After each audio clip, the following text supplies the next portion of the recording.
I'm sorry. Hello, a very good evening to everybody.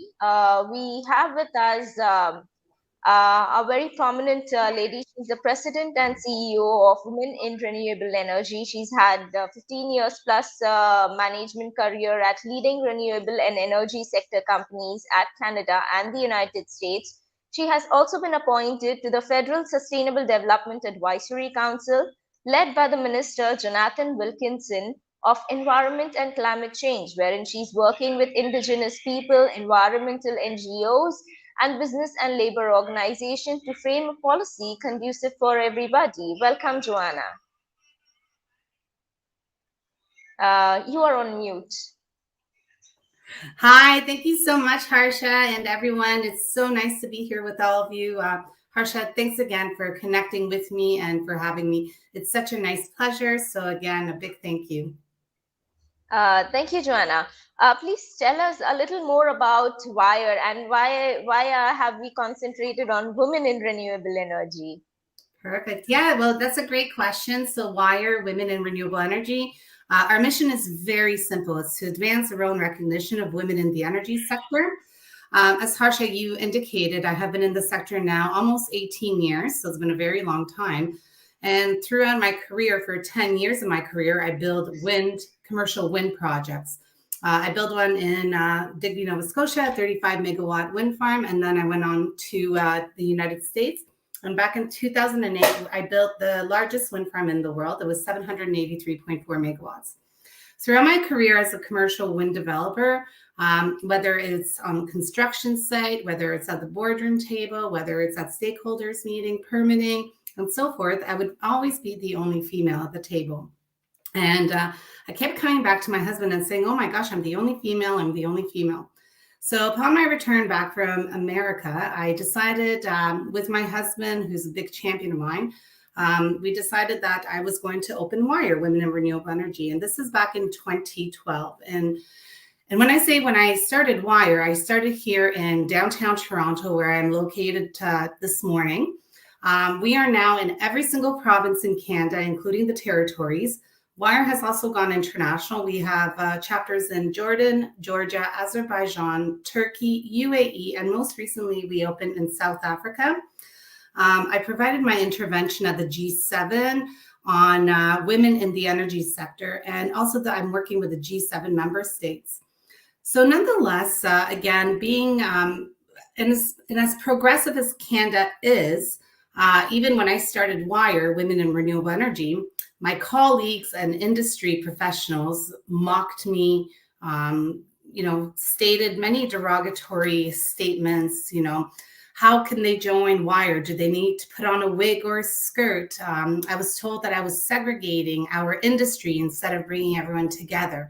So again, as progressive as Canada is, we have a lot to learn.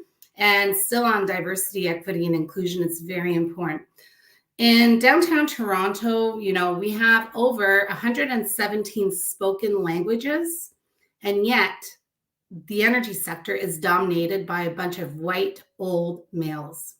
So to me, WiRE, again, I'm very much driven by diversity, equity, and inclusion, and it's very, very important to me that we have inclusivity when we have the world at our fingertips. We have an amazing leadership team. We have a board of directors, an advisory committee. We have chapter leads. Some of our programs that include networking events, because again, we want to make sure that people are networking. I believe that your network is your net worth. So the more people you know, the better you understand the industry. We provide field trips because most people, Harsha, don't understand the difference between a transmission line versus a distribution line. We provide speed mentoring. Typically, speed mentoring are done at conferences where we pair, whether it's academics or emerging professionals coming into the sector, with decision makers. And every 15 minutes, they'll move around. And that way, they're able to aggregate information, market intelligence on what projects, what we are doing in the industry. Because again, the energy sector is a very complicated sector. We provide speed interviewing. Speed interviewing is a little bit different than speed mentoring. Speed interviewing, we work with major global corporations that provide me a job description, and I will go through my Rolodex and send up to 20 candidates to be able to be shortlisted for a position at that company. Between speed mentoring and speed interviewing, we've been able to accomplish and successfully place a lot of people into this sector, so I'm very proud of that. We provide workshops. We just finished a workshop on financial literacy in the energy sector, as well as doing a conference on hydrogen. We continue, of course, to grow our programming because it's very important. We work with students.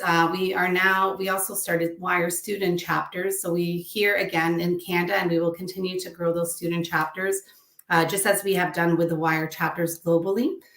We provide student bursaries.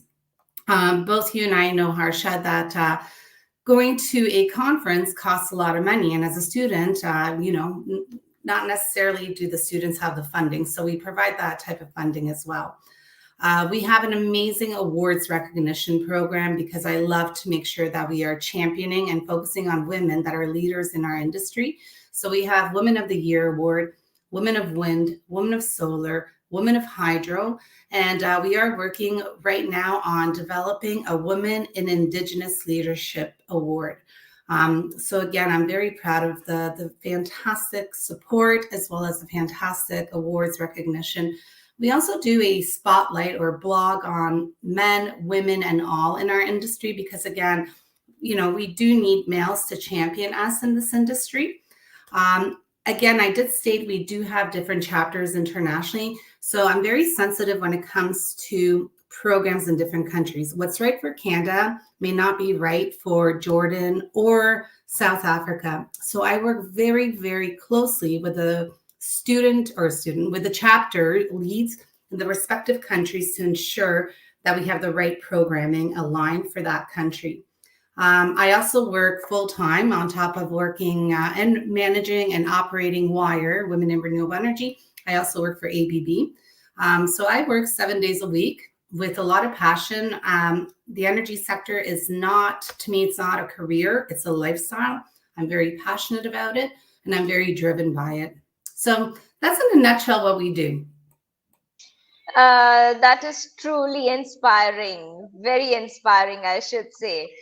So you actually studied literature early on and have an experience in diverse role in your career. What made you choose energy? That's a great question. So interestingly enough, yes, I studied French literature, as a matter of fact. And the reason I'm in the energy sector is because of my language skills. Back in 2003, when I started, the position came to me for being a wind developer, but they were looking for someone that spoke French. At the time, there was no requirements to be an engineer. There was no requirements. I mean, all of us had no idea what we were doing. So it was really a fresh start. Nowadays, you have to do a lot of training, a lot of courses, a lot of different certification. But back then, again, everybody was at the starting line. But again, the French literature is the reason that I'm in this industry, is because again, my skill set or my language skill was needed, especially where I was developing wind farms in Eastern Canada. That's great to learn about this. Now, in 2008, much before the Paris Climate Treaty was ready, you worked on EON, Climate and Renewables North America. What were the projects you developed and implemented with them? Of course. So interestingly enough, when I started with EON, even prior to EON, I started with a small commercial wind boutique shop. It was called Gale Force Energy. Gale Force Energy then was acquired by Airtricity, which is Dr. Eddie O'Connor from Ireland. Airtricity is now Mainstream Renewables. Airtricity was then acquired by EON, Climate and Renewables. So I was developing projects here in Canada as well as in America. I focused a lot in Indiana as well. But again, it was commercial wind projects that I was working at EON. Okay. Would you like to cite any one of the projects? There's a few projects that I think I mentioned, a 35 megawatt wind farm that I built in Digby, Nova Scotia, and then another one in Roscoe, Texas, as well. So those were the two major milestones in for my 10 years of building projects. After EON Climate and Renewables, once I returned back to Canada, I worked in protection control and SCADA systems. So that was a very interesting, very technical and detail-oriented company. So again, on redundancies on substations, I was able to work on transformer stations as well. After that, I moved on to transmission lines or power, medium voltage, extra high voltage. So to me, that was very fascinating. Again, I've always used or leveraged my career as an educational platform. Now working at ABB, I'm working on so many different projects that are just phenomenal. And again, this is why I love to marry my career with what I'm doing with WiRE, because it comes so hand in hand together. That's so lovely to hear. Now, you have also been appointed to the Federal Sustainable Development Advisory Council, which is led by the Minister Jonathan Wilkinson of Environment and Climate Change. Now, what are the burning issues, according to you, that need to be addressed? Definitely the Indigenous people, of course, the different provinces and territories. We need to understand that, we need to understand the views of the Canadian folks. This is, Minister Jonathan Wilkinson is the Environment and Climate Change Minister. So by engaging on these council successes is really to make sure that the Canadian public is being represented, that also non-governmental organizations such as WiRE are being at the table. So this is a way to be able to discuss the different issues that we have to set out. And it's also making sure that we have, the sustainable development, that we are working towards that Sustainable Development Act that is really responsible for reviewing and commenting on the drafts of the federal Sustainable Development Strategy. So again, I'm providing my advice on any matters that need sustainable development referred to it by the Minister of Environment and Change. That is very interesting, developing a Sustainable Development Act. What all things do you see that you all would be including, or some clauses that you would like to cite? So I think that what we're exploring, there's 13 goals that we are currently exploring, and we can definitely, and we can look at these goals, whether it's effective action on climate change, so low carbon economy pricing and zero emission vehicles. We're looking at modern and resilient infrastructure on climate resilient initiatives and investments in green infrastructure. We're looking at pristine lakes and rivers on watershed management, protecting lakes and rivers and reducing water pollution and contamination. We're also investigating clean drinking water, so safe drinking water, ending long-term drinking water advisories and drinking water quality. Of course, safe and healthy communities, clean and safe environments and communities, air quality and harmful substances. We're looking at the greening government, so greening federal operations, greenhouse gas emissions, reductions, clean energy and green procurement is very important. Clean energy is another sustainable goal, so renewable energy and energy efficiency. Sustainably managed lands and forests, because again, protecting lands and forests and establishments and conservation of protected areas is extremely important. Food, sustainable food, agriculture practices and fisheries and food waste. Clean growth is another one. So zero plastic, clean technologies and innovations and skills. Healthy coasts and oceans are important. So conserving coastal and marine areas, manage fish stocks and ocean plastic, healthy wildlife population, and last but not least, connecting Canadians with nature. So those are some of the 13 goals that we are currently exploring. But again, we are looking to develop a sustainable future for Canada as well. Wow, I guess you all are leading the world in this space, and there is so much to learn for all the governments across the world from this act. So now, what kind of innovative solutions you must have come across while you are addressing these energy challenges? So I can only speak on the Canadian sector or North American sector. So there's a lot of emerging technologies that are coming up. I mean, I think that the best way to describe the energy sector is back in the 1990s here in Canada and in America, cogenerations was the activity of the day. Moving on to the 2000s, we moved into the renewable space. Mining took a dip, oil and gas went up.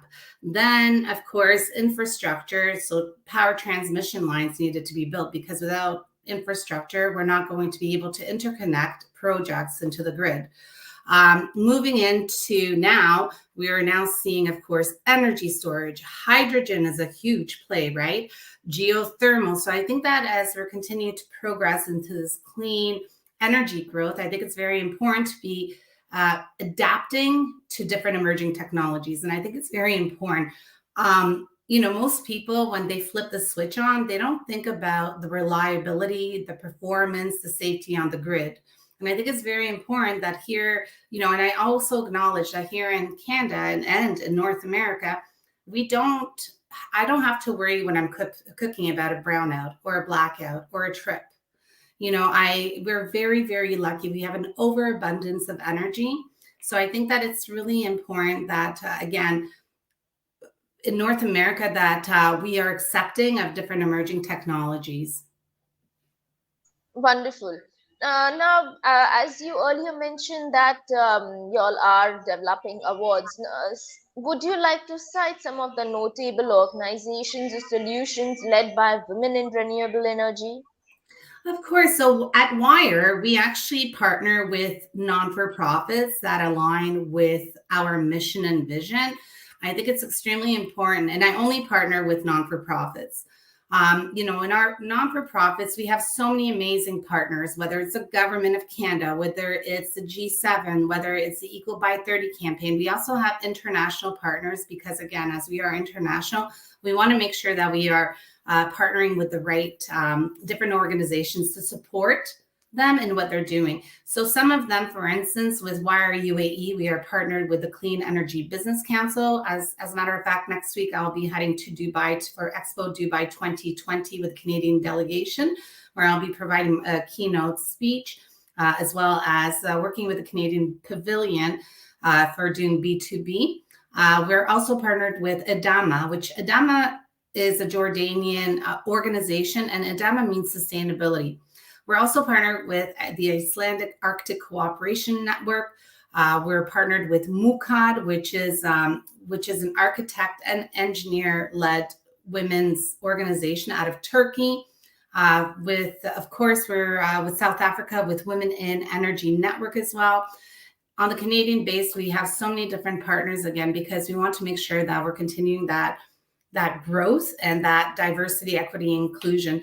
So, I encourage folks to come and visit our website, and you can definitely look at our different WiRE partners. If you're interested in partnering with WiRE, please get in touch with me. Again, I only partner with non-for-profits, and it has to be a win-win for both organizations, because if it's a win for one organization and a loss for the other, then it's a loss for the community. Very seldomly have I said no. However, there have been instances in the past that I've had to decline partnerships. But, I want to make sure that we're partnering with the right folks, that we're growing together, that we are solidifying the same message.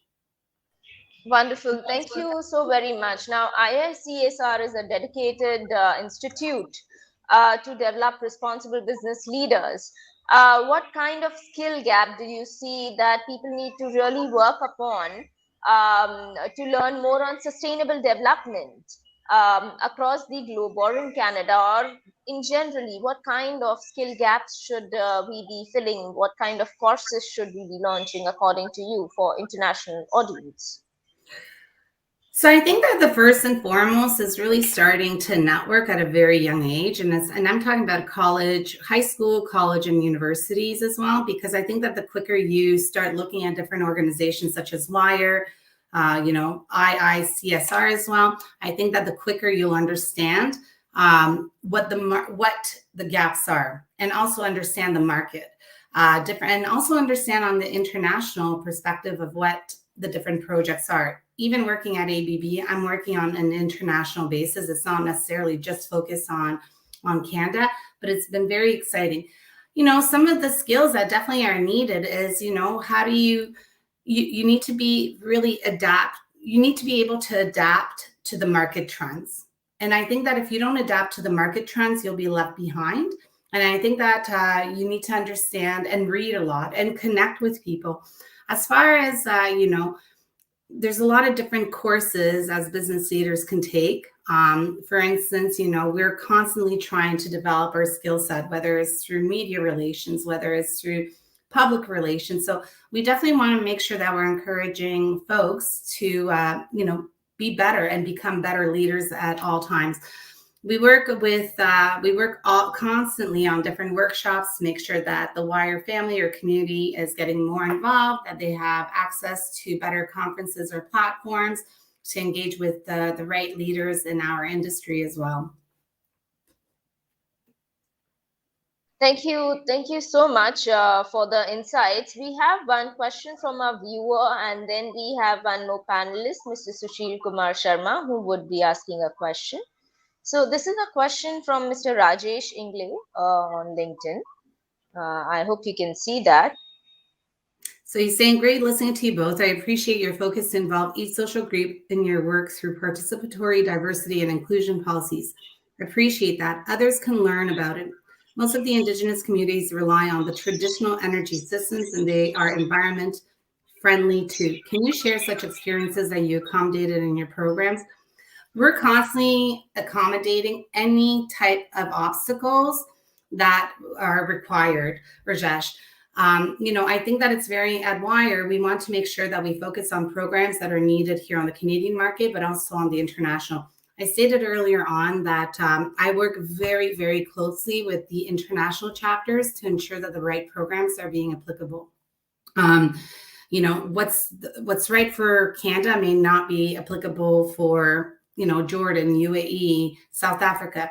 So I think that it's very, very important that, again, we need to be adapting in regards to what the obstacles are. So right now, for instance, in Canada, the biggest obstacle that we're facing is, of course, diversity, equity, and inclusion. And I do feel that Canada is a global leader when it comes to DEI. I would like to see, I believe that every single person, men, women, and all, deserve a seat at the table. There shouldn't be a pay gap. We should all be making equal amounts of money. So, again, I think that it's important that we are adapting as there are obstacles. So our programs are constantly, we're trying to make sure that we're evolving. Thank you so much. I would request Mr. Sushil Kumar Sharma to please join us and ask his set of questions. Yes, sir. Over. Well, you're on mute, Sushil. You're on mute. Sir, you are on mute. You're on mute. You need to unmute yourself. Sorry. Now I think it's okay. Yes. So good evening from India to good morning in Canada. And in fact, I am very much impressed with your bold statement. Energy sector is lifeline. And thus it need to be worked upon 24/7. Indeed. That's great. And I have been following overall world energy scenario, including renewable energy. My own working in energy sector in India, NTPC Limited, which is one of the premier international organization, is for 37 years. And at last, I was working in Corporate Sustainable Development Department, which is the core competency of Ms. Harsha. And yes, a lot of things are happening world over. As far as Canada goes, Canada is presently producing more energy from renewables than using hydrocarbons or even nuclear together. But most of it comes from hydro. So what is the actual contribution of wind and solar in renewables? So you're absolutely right, Sushil, that hydro is really the one that is that's really the leader, or, obviously. So right now, and you did point out, we actually, in Canada, we have an abundance of energy. So what happens is we actually sell it back to America and then buy it back, because we don't have the capability of storing it. So one of the things that, for instance, like the installed capacity right now in Canada, for wind is 13,413 megawatts. So, we're growing very, back in 2008 till 2019, back in 2008, I think we were at 2,300, and now, close to, 13,500. We are continuously growing pipelines. We are 9th in the world for total onshore installed capacity. I'm very proud of that. Right now, the 13,000 megawatts are powering 3.4 million homes. And the 13,000 megawatts also represent almost 6,700 number of turbines in Canada alone. With this, so right now across Canada, we have over 300 wind farms. So this is, again, across Canada.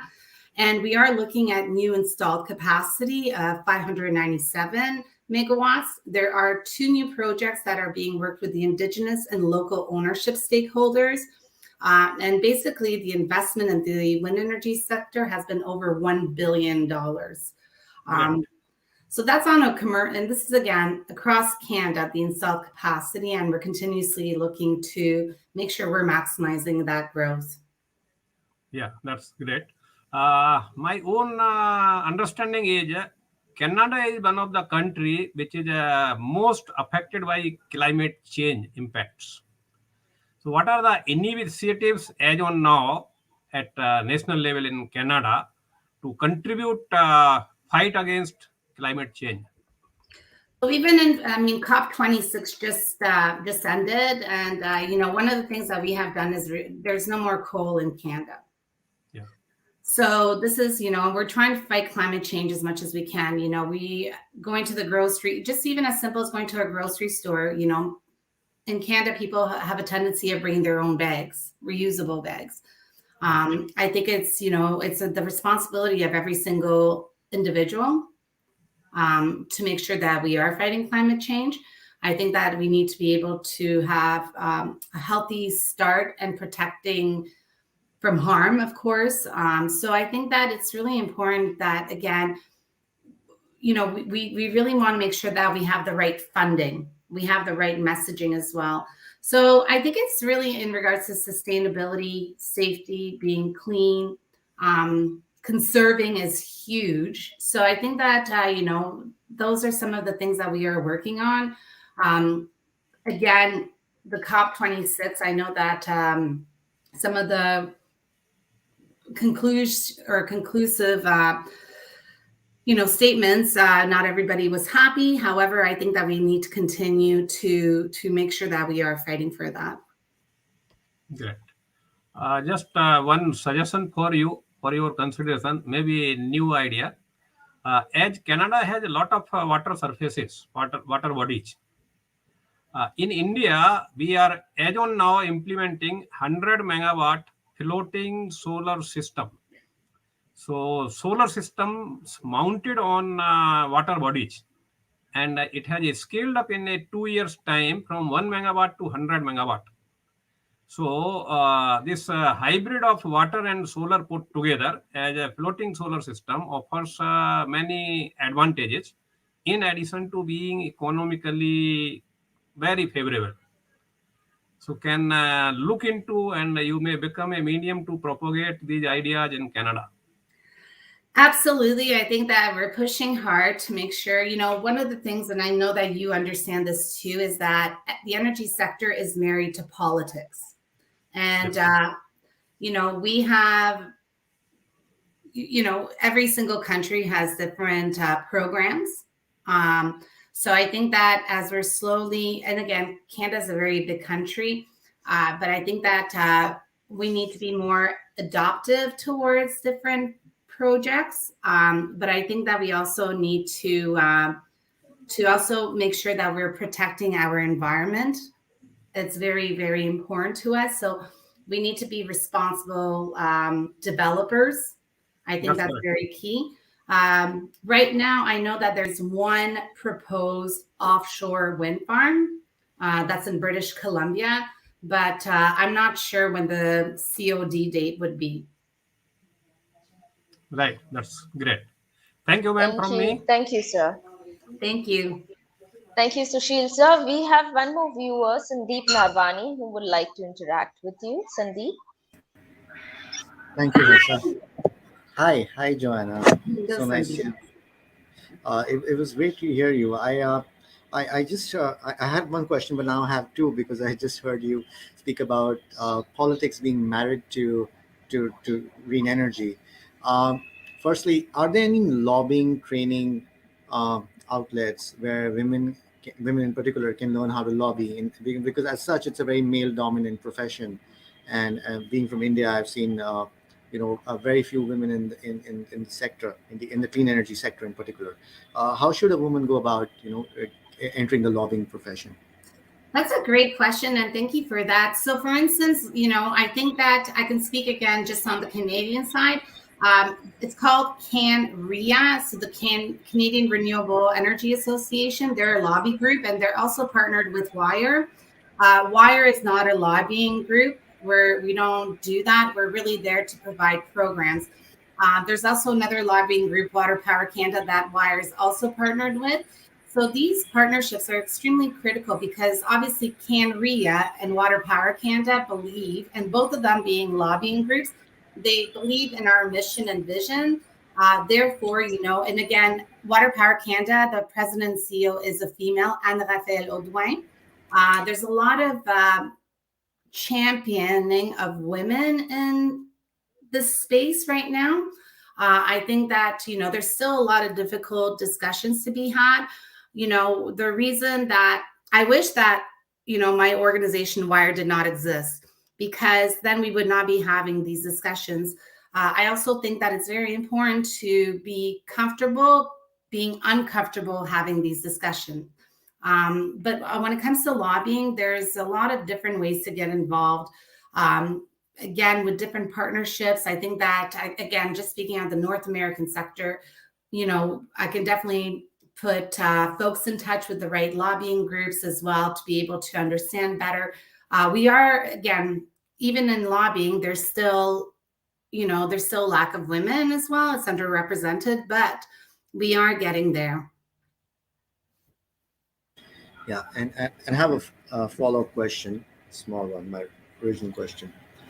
How is it that the social impact investor community can help women become more, green entrepreneurs? Are there any specific funds to help women in renewable energy? So the answer is yes. There's a lot. Actually, there's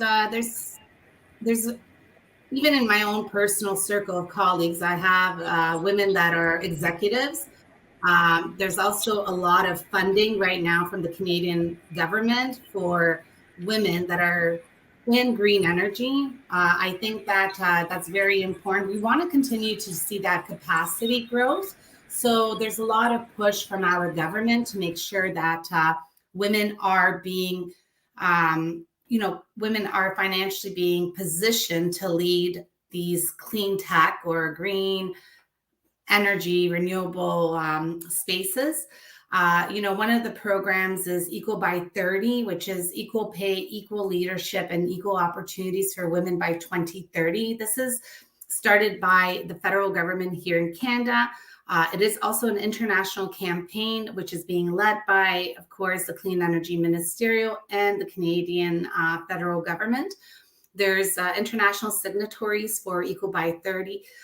But I think that it's very critical that women have that seat at the table. So, I am very proud of the Canadian government for really making sure that the pathway to women's success are being open and that there is funds available as well. And I think that also working with the Canadian embassies or consulates internationally, There's also a lot of different funds available in respective countries for women looking to get into this space as well. Thank you. I'll check with the Canadian Embassy in India. Thank you. Absolutely. Thank you. Thank you so much, Sandeep, for the question. Thank you, Joanna, for answering all our questions so welcomingly and so charmingly. Really good to hear from you. Any final message to all our viewers? I just want to say thank you, and just I want everyone to know that WiRE is here to support and assist. We are actually working right now with the Canadian Embassy in India, so hopefully we'll have a WiRE India chapter soon. If you ever want to get in touch, please email me at info@Women in Renewable Energy. If you have any further questions or any follow-ups, please let me know. I'm always happy to support in any way. And Harsha, thank you so much for inviting me. This has been inspirational. I always love speaking with folks in the energy sector that are passionate just like me. So a big applause to the important work that you're doing, because it's very important to continue this path forward. So a big thank you to all of you. Thank you so much, Joanna, for joining us tonight. Tonight from here, and morning for you, and it's been great having you with us. And yes, there are some follow-up questions, so I'm putting across your email ID in the chat box over here. And looking forward to working with you in future times, hopefully. Yes, Harsha, thank you so much, and please do stay in touch. Sure. Thank you. Thank you. Thank you. Take care. Bye-bye. Take care. Bye.